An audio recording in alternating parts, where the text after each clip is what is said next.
streets social media manoswera nchiona kuti nyaya dziri kufamba sei. Mune mashoko asingafadza ndoda ndisvitse kwamuri wazukuru shoko rerufu chinhu chinorwadza chinoshungurudza especially kuti munhu ashaike kana kufa nenzira yetsaona. Handiti vazukuru asi ndisanda kuzivisa nyaya iyi zvizere usati wasubscribe. I kindly ask you to subscribe, turn on notification bell so that every time we upload a video you will be notified. Also handiti no follow our Facebook page rakanzi Saint TV iro rakunanavirawo kupinda 50,000 followers. Ndinokutendai nekuramba mchisupporta basa renyu. Handiti vazukuru so nyaya ndauya nayo pane muchinda anonzi iye Banabas Mushunje uyo akanga aimbotambira Dynamos. Handiti dhimba rebhora ari midfielder akazobva apo akuenda kushamba zvakare kwaanga achitambira timu iyo iri mu division 1.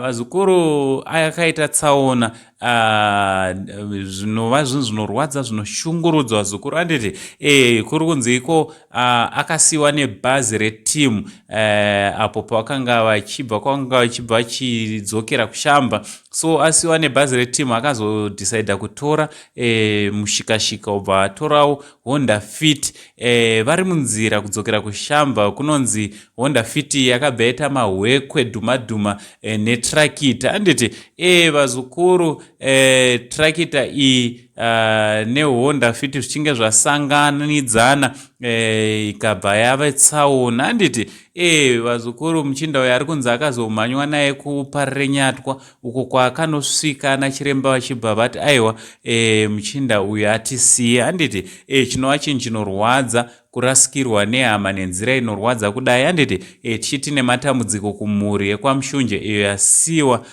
nemwana, yasiyiwa nababa, yasiyiwa namukoma, hanzvadzi. Handiti chinova chinhu chinoshungurudzwa zukuru.